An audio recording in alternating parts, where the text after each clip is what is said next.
He threatened to kill my family if I talked. He forgot one thing. I was recording everything. Now, he's in federal prison, and I'm the one watching him. The giant and the ghost team 6'4" now. I spend 2 hours a day in the gym, pushing plates until my muscles scream. People see me and see a wall of granite. But every time I look in the mirror, I still see that 5'11" scrawny kid from 7th grade, a giant who didn't know how to use his own hands. His name was Mike.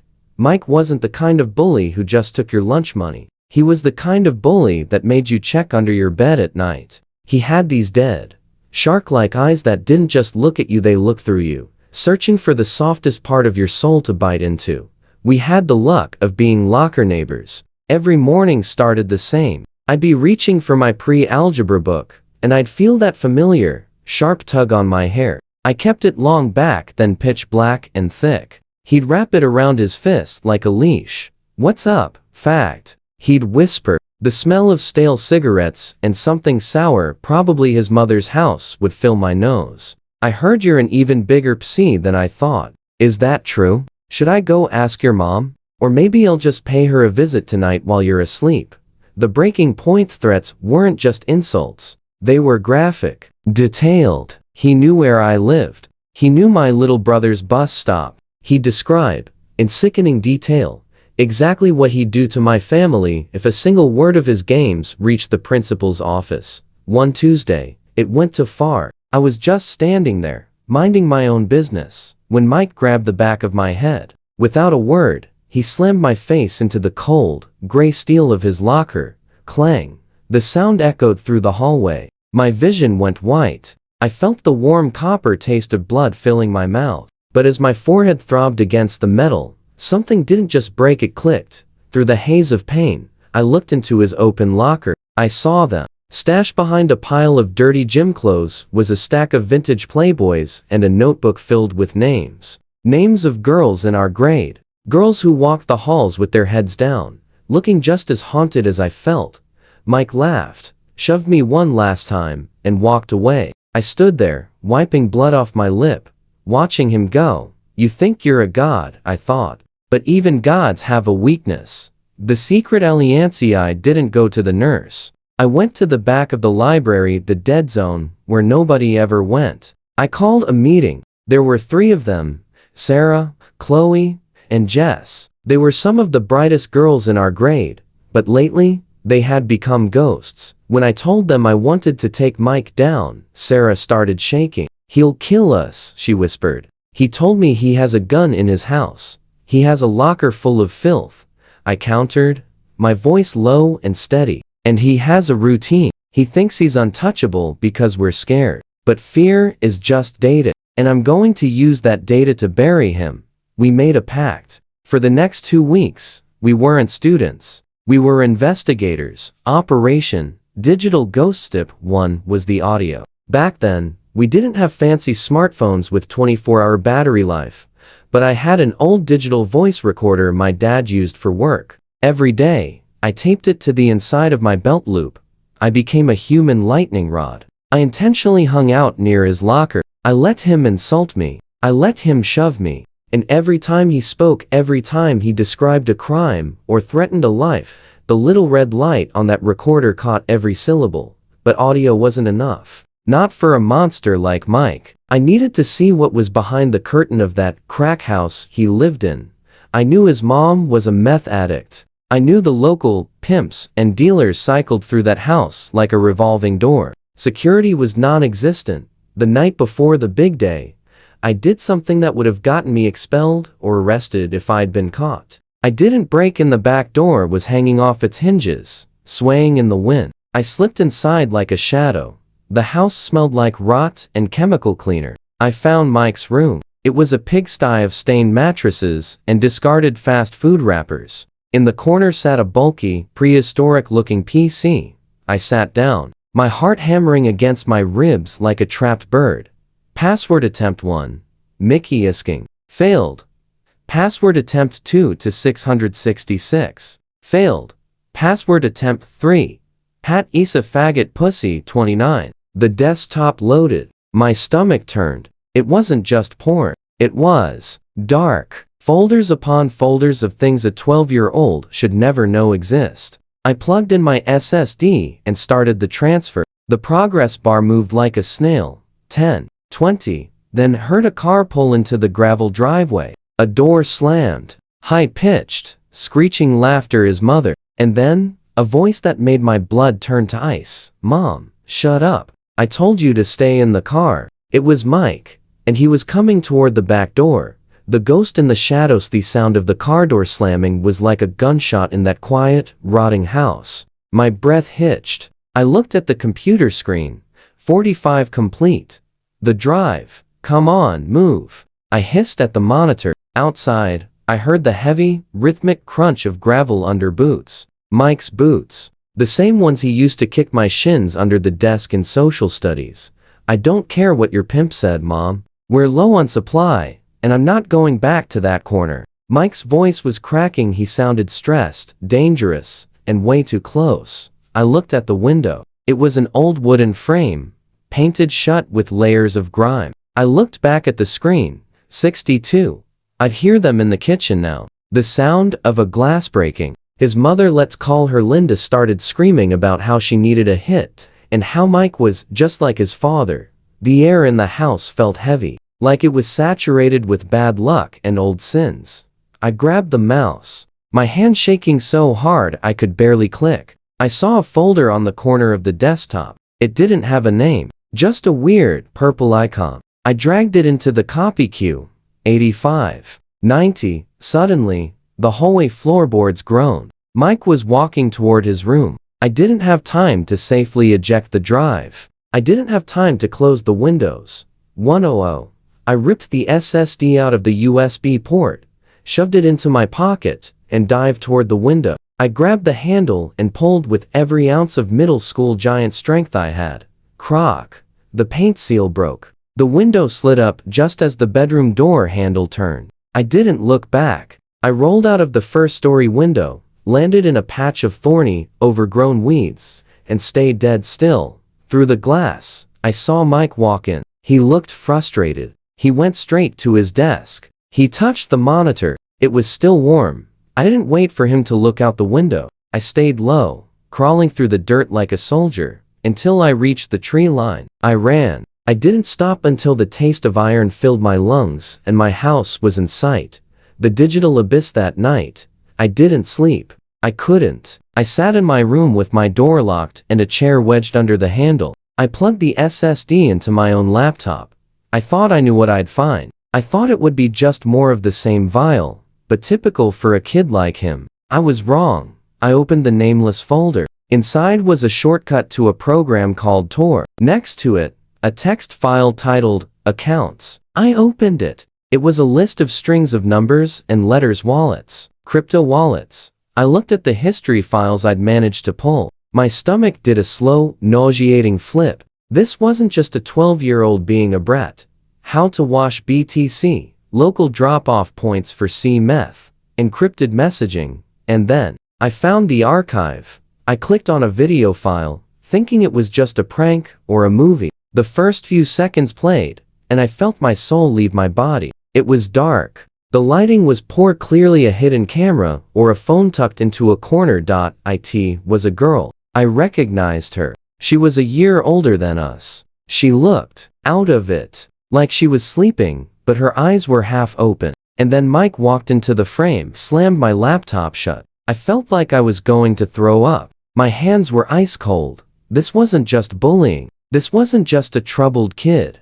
Mike was a monster. He wasn't just hurting people at school. He was a predator, using his mother's drug connections and the dark web to fuel a life that belonged in a high-security prison, not a middle school classroom. I sat in the dark, staring at the wall. The threats he made about my mom, about my brother, they weren't just tough guy talk. He was capable of it. He was doing it. The morning of reckoning. Next morning, I didn't feel like the kid who got his head slammed into a locker. I felt like a man walking to his own execution. But I was carrying the gallows with me. I met Sarah, Chloe, and Jess behind the gym before the first bell. They looked terrified. Sarah had a bruise on her wrist where Mike had grabbed her the day before.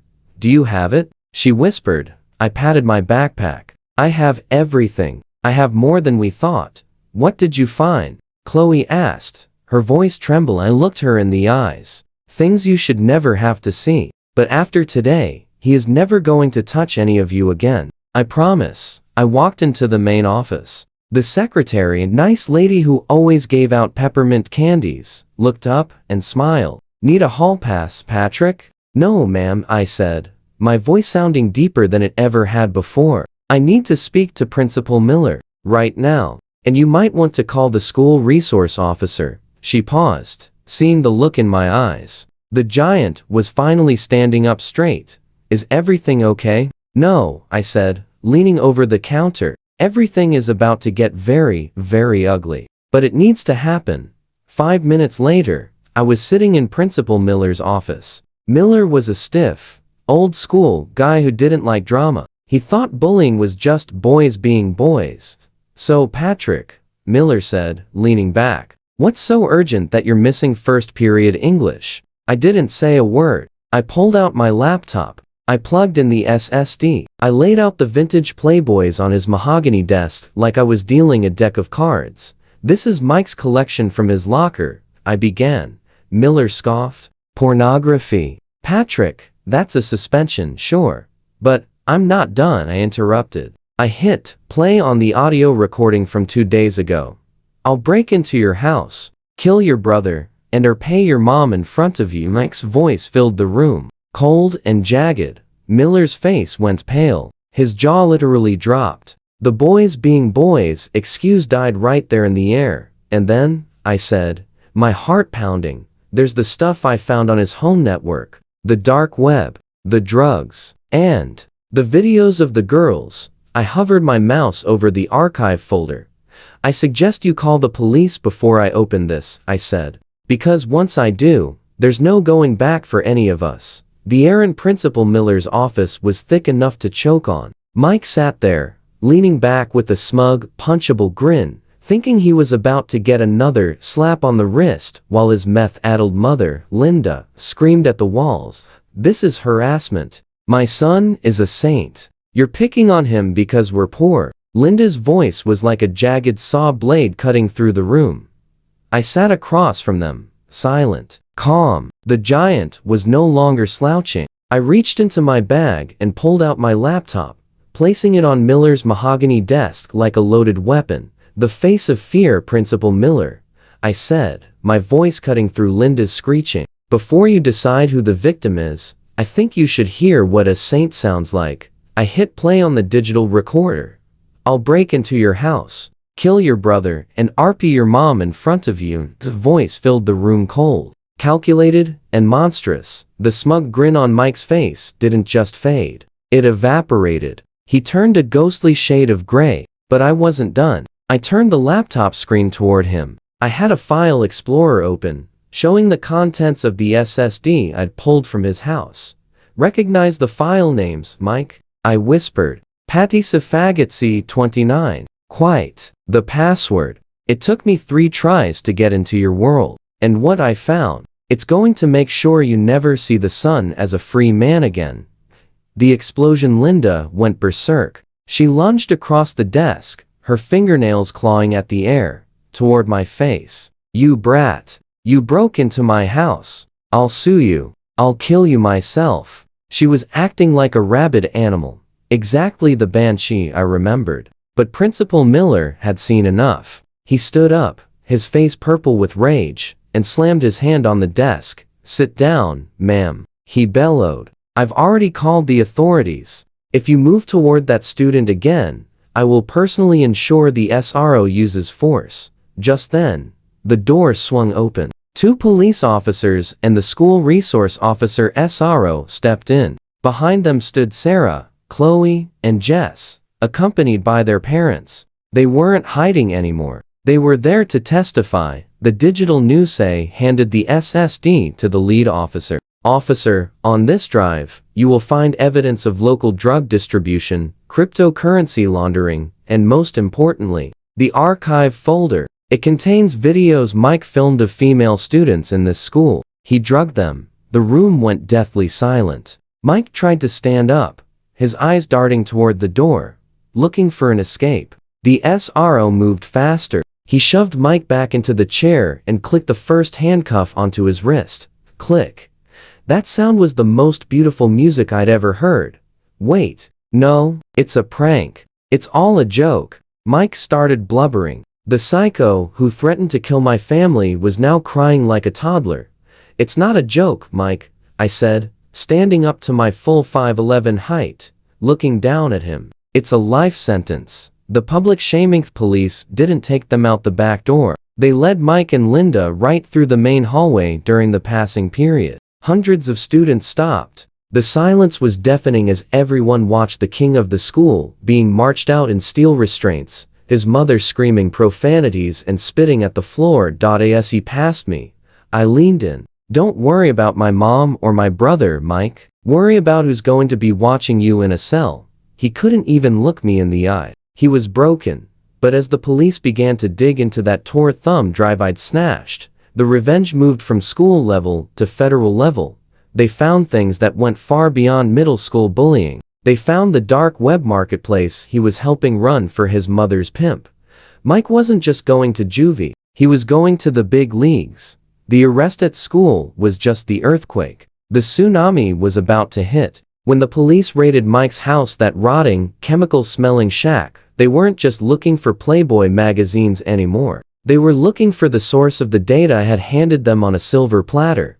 While Mike sat in a holding cell, a forensic team tore his room apart. They found it behind a loose piece of drywall near his bed, a hollowed-out space containing 2 pounds of high-grade crystal meth, and a notebook filled with debt ledgers. It turned out Mike wasn't just a bully. He was the accountant for his mother's boyfriend's local drug operation. At 12 years old, he was using the Tor browser to track shipments and launder money through Bitcoin BTC. The trial of a monster. Fast forward 6 months. I was standing in a federal courthouse. Because of the nature of the crime's dark web activities, drug trafficking, and the horrific videos found on that thumb drive, the state decided to try Mike with the level of severity usually reserved for adults.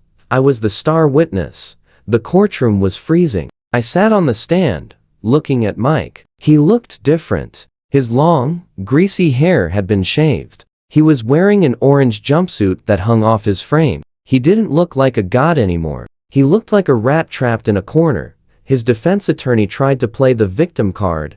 Your Honor, the lawyer argued, my client is a product of his environment. A drug-addicted mother, an absent father. He didn't know what he was doing. The prosecutor, a sharp woman who looked like she chewed nails for breakfast, stood up. He knew exactly what he was doing when he drugged his classmates. He knew exactly what he was doing when he threatened to murder a 12-year-old's family to keep his secrets safe. Then, it was my turn to speak. The giant's testimony didn't look at the judge. I looked straight at Mike. For 2 years, you made me wish I didn't wake up in the morning, I said, my voice echoing in the silent courtroom. You thought you were the smartest person in every room because you were the most cruel. But you made one mistake. You left your door open. You left your soul exposed on that hard drive. And now, the girls you hurt, the families you threaten, we are the ones who are free. You're the one who's dead inside. The prosecutor then revealed the contents of the Tor thumb drive. It wasn't just local stuff. Mike had been communicating with people all over the country, trading illegal data and crypto. The First Step Act was a distant dream for him at that moment. The evidence was insurmountable. The sentencing judge didn't hold back. Michael, the judge began. In 30 years on the bench, I have rarely seen such a calculated blend of digital sophistication and physical depravity in someone so young. You didn't just bully. You predated. The sentence, 5 to 10 years in a high-security federal juvenile facility to be transferred to an adult prison at 18. Mandatory rehab for his mother, Linda, who was sentenced to 3 years for child neglect and drug possession. Permanent registration as a violent offender. As they let him out, Mike did something I'll never forget. He didn't scream. He didn't fight. He looked at me, and for the first time, I saw a tear roll down his cheek. It wasn't a tear of anger. It was the realization that his life was over before it had even begun. The aftermath.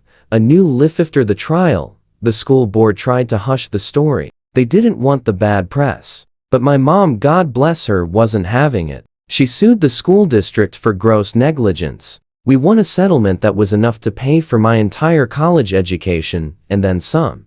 But I couldn't go back to that school. Every hallway smelled like the metal of Mike's locker. Every corner felt like a trap. I want to be homeschooled, I told my mom. She hugged me. You've done enough schooling for a lifetime, Patrick. I spent the next few years transforming. I stayed away from people, focusing on my books and the gym. I grew from 5'11" to 6'4". I built a body that could never be shoved into a locker again. But the mental scars? Those took longer to heal.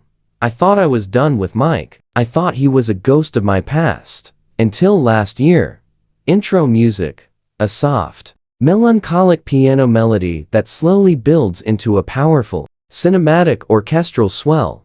Part 5. The Ghost in the Glaston Years. That's how long it took for the nightmares to stop. 10 years of looking over my shoulder. Even as a 6'4", 240-pound man, I had built a fortress of muscle, a career in cybersecurity, ironic, I know, and a life of quiet discipline. But Mike was still a splinter in my mind, a ghost I hadn't quite exorcised. Then, I got the letter. It was stamped from a federal correctional institution. No return name. Just a prisoner ID number. Patrick, I don't expect you to read this. I don't expect you to care. But I'm coming up for parole under the First Step Act. Before I face the board, I need to face you. Please. The visitation. I didn't tell my mom. I didn't tell my gym partners. I drove 6 hours to the facility, my knuckles white on the steering wheel. I wanted to see the monster. I wanted to see if the king of the locker room still had teeth. The visitation room smelled like floor wax and desperation.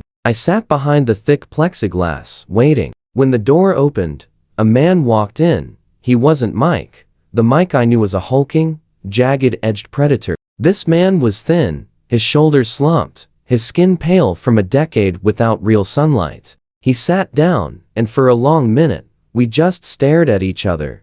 You got tall, he whispered. His voice was cracked, stripped of the venom it used to carry. I grew up, Mike, I said, my voice vibrating through the glass. While you stayed frozen in time. The confession. Mike started to cry. Not the blubbering, manipulative cry of a kid caught in a lie, but the silent, heavy tears of a man who realized he'd burned his own world to the ground. My dad. He didn't just leave, Mike said, looking at his shackled hands. He was the one who taught me how to use Tor. He was the one who showed me the archive for the first time. He told me that the only way to not be a victim was to be the person everyone else feared. When he left, I thought I had to be him to survive. He looked up at me, his eyes bloodshot. I did things to those girls, to you, that I can't ever take back. I've spent 3,650 days thinking about the sound of your head hitting that locker. I've spent every night seeing the faces of those girls in my sleep.